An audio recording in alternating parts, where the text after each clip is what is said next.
Previously on BALLZ. Is that Mike Horn? Yes, Mike speaking. Hey Mike, how you doing? All right, and you? Good, nice Skype link there in Switzerland. Have you got a camera on that machine of yours? Let's see if I can get it somewhere. Because otherwise you look like a very beautiful woman we're talking to right now. Yeah, well, you know, I don't actually know how these things There we work, go, but- you've got it, you've got it. We see you. Are you Mike? Hi, how you doing? Very, very good. Thanks for catching up with us. Are you sitting in your pension at the moment? Yeah, we're sitting in the pension, and we've just came back from a little bit of a swim down a canyon and a walk and a jump, and just arrived back. You make it sound like the boys were at a splash pool for a couple of minutes having a little bit of a splash around, but it wasn't like that at all. In I think, you know, in nature's most beautiful splash pool in the world, you know, it's quite challenging for these boys to come out of their comfort zone and be being thrown into nature like that, and they're really discovering themselves and really just amazing emotions, and building a very strong companionship in between them all. I thought you were going to say emaciated for a moment. I'm going to go, what are you doing to them? Easy, you've got England coming up. Come Staldrat. No, not really. You know, it's all about enjoyment. It's all about fun. It's nothing about cricket. It's nothing about winning or losing. It's all about getting to know yourself a little bit better and push yourself a little bit better. You know, not only physically but mentally as well. All right, now just looking at the background there of your Skype here, that looks like it's home to you. Is that your office there? Is that a permanent base for you, or what? Yeah, well, we live in a small little one-horse town in the middle of Switzerland, and surrounded by the most beautiful mountains. And there's one way in and out of this little valley that we live. And we What's have that, set swimming down a glacier or what? Yeah, exactly. You have to kind of come over, being parachuted down into this little valley that we live in. And there's one road that actually comes in and goes out. So we've set up base here about 20 years ago. And this is where I run all my expeditions from. So we've got about 8 staff members. They hang around here, and somebody that takes the photos, somebody that takes the films, an accountant, and then you know, the project leader, which is my brother. My wife works here, and this is basically where we started doing all what I've been doing and being able to manage everything like the team being here now. Yeah. So, I mean, how many other sort of, obviously we know about your experience with the Indian cricket team. How did that come about, by the way? I mean, has Gary experienced your stuff before? Obviously, you fellow South Africans, but how did that all come about that you started getting involved with the Indian cricket team? You know, Gary and Paddy Upton, they worked together with the Indian cricket team, and I studied with Paddy, and at the university. We weren't in class a lot, but basically what we did was we spent a lot of time socializing. Paddy! Hey, another guy, yeah? Hey! What? Hold on, come back here. What have you done with your hair? What has Mike Horn done with your hair? Who, me? Yes. Well, I know I'm going to be away for the next 3 months, so I thought let me go really short and then just let it grow. Eh? Oh. I don't know how much pay for a haircut in the UK. It's quite expensive. But it looks black. It looks like you've coloured it. No, it's just wet. Well, I think you've got to ask Dale what he just did in the last 2 hours. I think he'll explain to you. I don't think he's allowed to, Mike. I think there's like a media ban on the players at the moment. So No, it's okay. really? You can talk. But he's not an official dress. Okay, that's cool then. So Dale, tell us what Mike had you do today. Just have a quick chat. Hello, Dave. How's it going, bud? I'm fine and sound. All right, tell us, have they made you pump rugby balls underwater yet? In your underwear? Actually, we've had a great time. Yesterday we went to the summit of one of the mountains here in the Alps. It was really cool. And then what we thought was that was pretty much enough for me for one day. But then Mike made us cycle over a mountain, and it took us a couple hours, and it took us 4 hours basically. Jeez. And I'm not lying to you, this mountain, there was no straight, it was just uphill the whole way, that you couldn't cycle. Most of us walked. I'll show you a picture of it. Can you see it? Oh my bliksem. Look at that. It looks like the Matterhorn. And it probably is the Matterhorn. So I didn't think that I'd be climbing to the summit of the Alps in one day and then cycling over a mountain in the same day. By the way, we've just checked the newspapers and the wires. You actually also won yesterday's stage of the Tour de France without even knowing it. Yeah, and then? Well, then most of the guys just went to bed last night because I don't think they could breathe. And yeah, today we went and we did what they call canyoning or kloofing in Afrikaans. And yeah, we just basically we were in the waters. We did some jumps. What the highest jump is about 11 meters where you jump into the water. Is that kloofing? Sorry? Is that kloofing? Yeah, that's kloofing. You better explain that, because in some parts of Delmas and Kempton Park it means something completely different. It's like you got like a waterfall, so you got a pool, and you got a little waterfall, and you got another pool, and you're basically going all the way down. So you start on the top, and then you work your way all the way down. Yeah. Some of them change from like where you just slide like 2 meters. Other ones you have to take like, is it abseil? What is that thing? It's Fluffy flying slide. fox. Yeah, you do like a flying fox. So you get strapped in, and then you kind of come down, and they catch you at the bottom. And then otherwise you have to jump. The only way to get down is to basically jump or walk. For the really scaredy cats, they have to walk. But most of us Who are jump. those guys? So the Who are guys those that guys? refuse to do it, they say, I don't give a flying fox. Yes, basically. But, look, all in all, it was pretty safe, and nobody got hurt. Nobody even looked like they were going to get hurt. It was just a lot of fun, but the water was really cold. So, but it was great fun. Like, you know, I can't believe that I've done so much in 2 days, and it was really cool. And you're only halfway through now, right? No, we're basically done. I think is it? we've got a couple things we're going to do this afternoon because the boys are a bit tired, so we're going to go for maybe like an 8K run, and some guys are going to go for about a 2-hour cycle. Sure. There's Bouchy here too. Yeah, I'm just going for a love cycle. Hey, Bouch, how's it going, bud? How you doing? Yeah, all right, and you, man? Not too bad. Not You too bad. guys all look like you're taking this in your stride, all happy, smiling, like no Yagi's going down. It's all hard work. We've It's not just heard working them hard about it. enough. Eh? There's only 2 guys awake right now. The rest of them all sleeping upstairs. And you can see the aspects on my knees. Well, that says a lot for the veteran, or one of the veterans of the side, that he's up and about and still smiling. No, he wants more. That's the problem. Well, look, it's lucky to catch up with you guys for a brief while. But look after yourself, Dal, and let's just catch up with Mike again. Cheers, bud. So, Mike, there we go. Now we know what you've had the guys doing. Yeah, well, you know, it's all what inviting them into my world. That's most probably our playing field is not limited to a stadium. We don't have spectators around us. We do what we do because we love it and we're passionate about it. And you know, we don't lose, like I said, we don't lose wickets. We lose our life in what I do. And to be able to share that passion and that drive that I have for adventure with these cricket players, it's an amazing experience for me as well. Look, it hasn't really taken it out of you. I mean, okay, you are 23 years old, but you don't look too bad for that. Yeah, you know, it's the young boys, you know, they're much stronger than I am. I've just got to act much better than they do, you know. It's, So I mean, sorry, carry on. Go ahead. No, I just want to sort of, just in a nutshell, I mean, just for those that don't know, and obviously, I mean, the exploits of Mike Horn are pretty well documented. But just sort of tell our listeners and people that are watching us at the moment, the kind of stuff that you've done. Sort of, what is the toughest challenge you've taken on out of all the adventures that you've done as the adventurer Mike Horn? You know, Darren, when you leave home, a young, outdoor, passionate, normal human being, and you arrive in Switzerland, you can't even speak the language. You have to basically prove yourself through action. And you can't communicate to people. It is quite difficult to be able to establish yourself as a personality, first of all, or even an adventurer. And the most difficult thing I think I've done was my first expeditions, and that was when I swam down the Amazon, because I was a little bit green.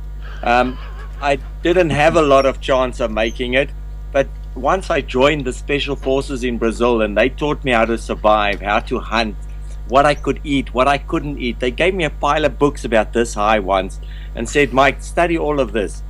There's everything about all the snakes that can kill you, all the snakes that cannot kill you, all the plants and roots that you can eat, all the plants and roots that you cannot eat. And it was just too much to study. So I opened the first book and I looked at the snakes, and there was this red and yellow snake. And I looked at it and said, very poisonous, it kills you in 20 minutes. And I turned the page and there was the same snake, just a lighter shade of yellow and red. which wasn't poisonous, and I got confused. So I started turning the page, and I just said, listen, this is too much for me. So I started tearing out all the pages of the snakes that couldn't kill me. Why do you have to know that a snake can't kill you? It can't kill you. I did the same with the plants, and I did the same with the roots, and I just knew what I could do. Yeah. And that is how eventually I left, and I lived for 6 months alone in the jungle, surviving off nature.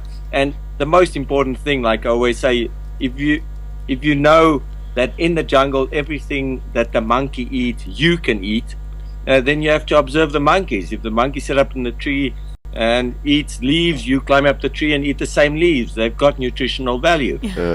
Monkey sits up in the tree and he doesn't eat any leaves, and you're quite hungry, you can always climb up the tree and eat the monkey.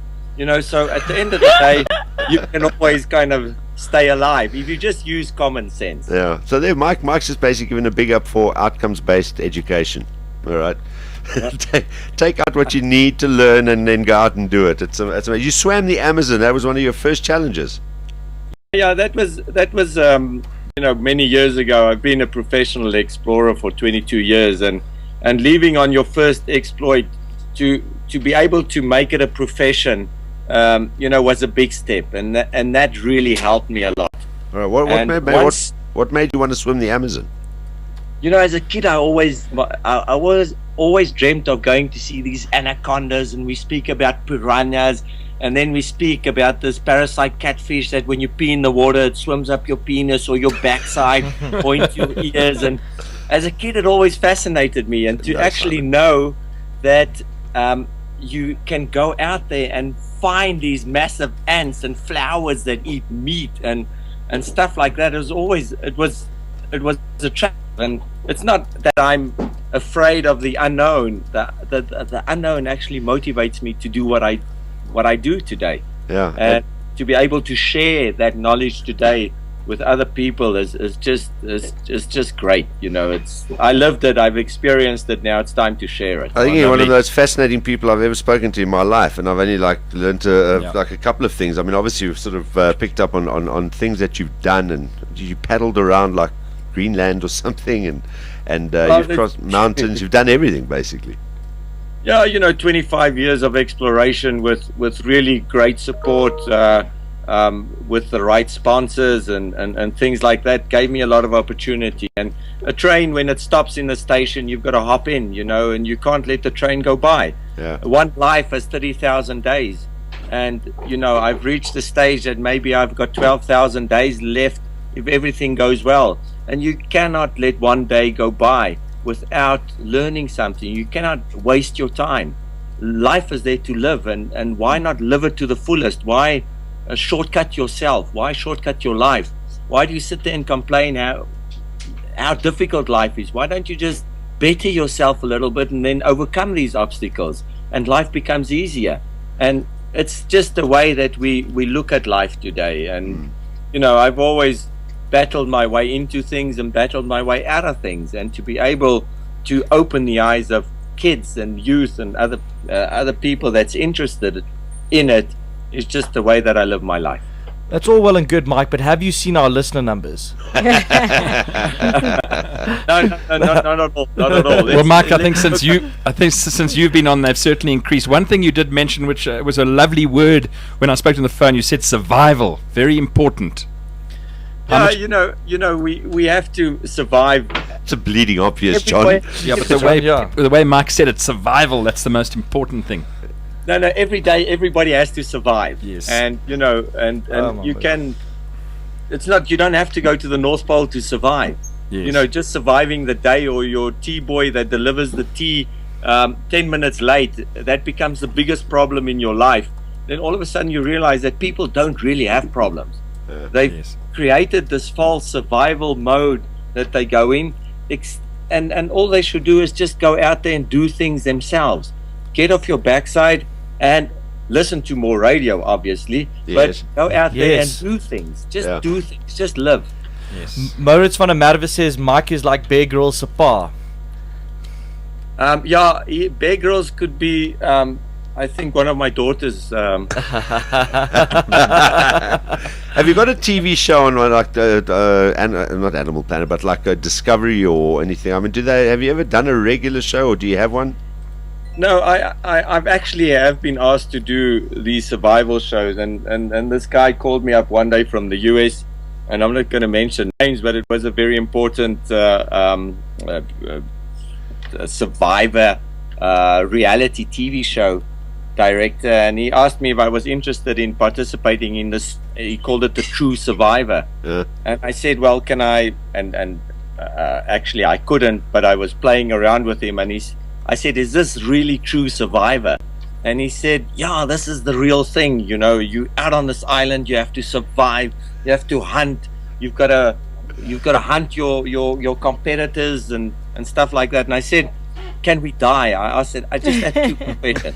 Can we die doing doing this show? He said, well, we don't want people to die because it's TV, you know, and I said, okay.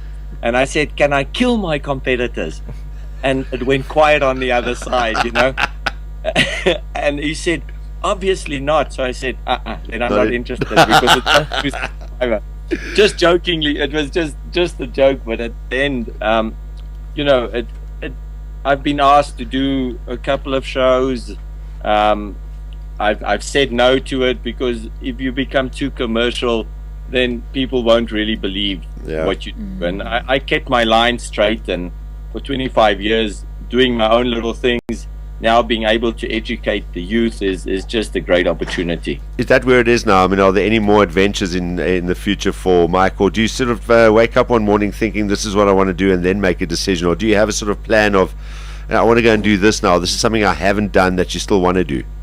You know, I have my bucket list and of stuff, but like I said, 30,000 days as you grow older as well is not a lot, and I've spent the last 20 years outside, and I've got one or two little expeditions to do. The southern Patagonian ice field and the northern Patagonian ice field hasn't been crossed, and maybe after I finish my Pangaea expedition in November, it was a 4-year expedition that I went around the world to all the 7 continents and took kids to the North Pole and the South Pole and to the Himalayas, to the Gobi Desert, the Taklamakan Desert, and taught them how to conserve these natural elements. I need a little bit of free time, so I decided to maybe go and try and cross the northern and southern Patagonian ice field. It's a 5 months expedition. It's about 4,000 kilometers, and you know, it's just to get back that freedom of being alone. I love being alone. I love being with people, but there's a moment that I need that time to think. I need to see nothing.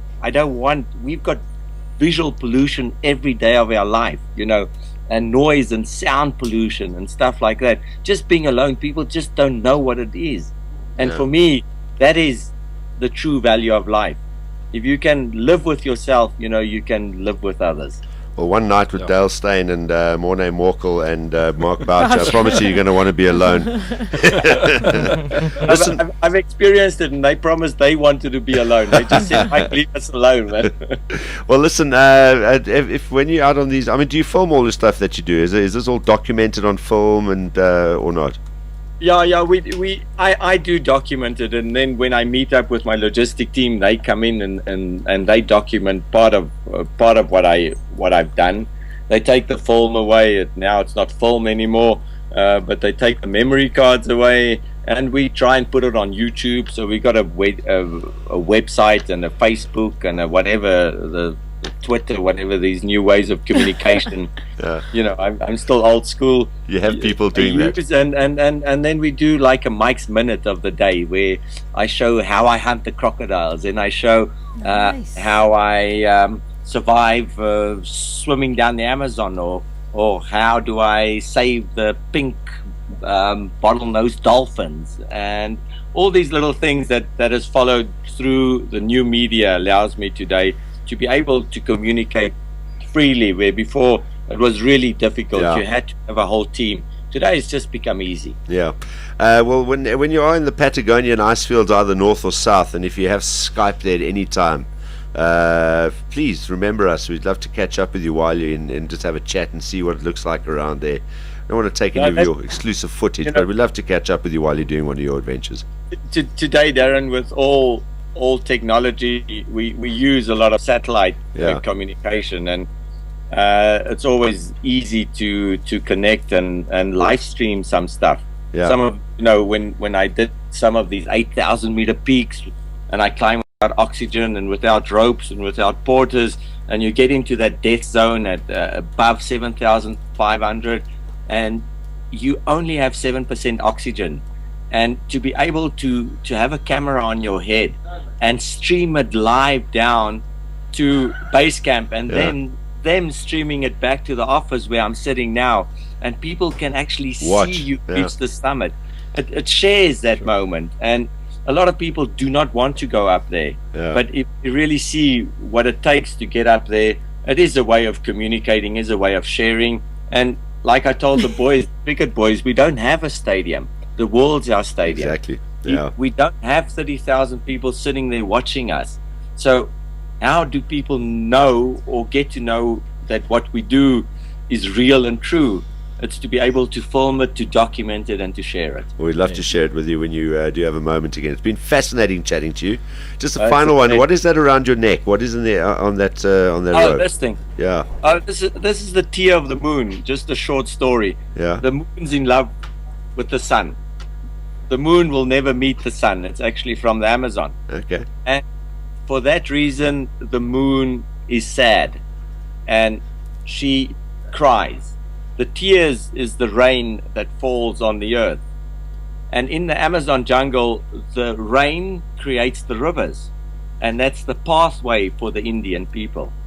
And the rivers give them water to drink because it's extremely hot around the equator, and the water gives them fish to eat. So with this, you'll always know where to go, you'll always have water to drink, and you'll always have something to eat. Sure. Awesome That's stuff. beautiful. Mike Bourne. Thank you, Mike. What an incredible man. We look forward to chatting to you again, Mike and Dow. Thanks also from South African point of view of what you're doing with the SA cricket team. We're really excited to see it bear fruits in a completely different environment inside that stadium. It looks like they're enjoying themselves, and thanks a lot for chatting to us. I've got a new friend that's Hey, Jakes, how's it going? Keep waving. Sit down. Is that your BALLZ shirt, by the way?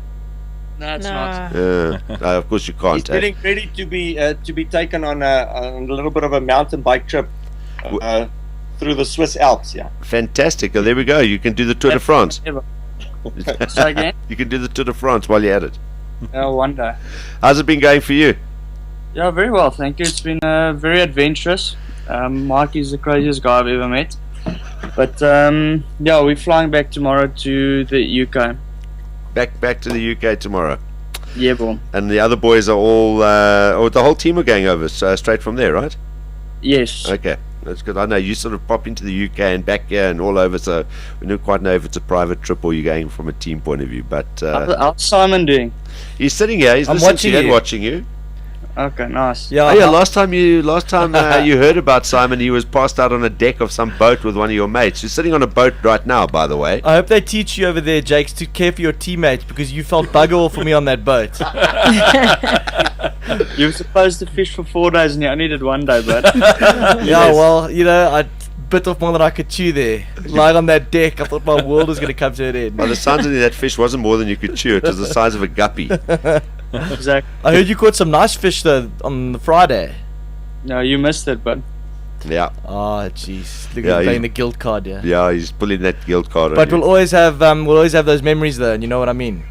yeah, no, exactly. Those special ones. Those very special ones. All right, Jakes. Well, enjoy the rest of your stay there in Switzerland, and we look forward to catching up with you guys when you're traveling around the UK on the big tour. Thanks for popping in and saying how's it. Cool, keep well, bye-bye. Cheers, bye Cheers, bye. There Jackie. you go, Joe Jacques Rudolph with some of the South African cricketers. Dale Steyn popped in, and Mark Boucher, and there's Yeah. Mike Horn as well. What a fascinating guy. I honestly say I don't know if I've spoken to a more interesting person, and Dude. literally the tip of the iceberg. Yeah. And don't Yeah. just you sit here, listen to him, it just inspires you with so many things that he has to say. I love it. Wow, that was really cool. Yeah. So stay in touch with Mike. We the best on 3. 1, 2, 3. We the best. 2 p.m. to 6 p.m. Mondays Mondays to Fridays live on balls.co.za. Balls.co.za.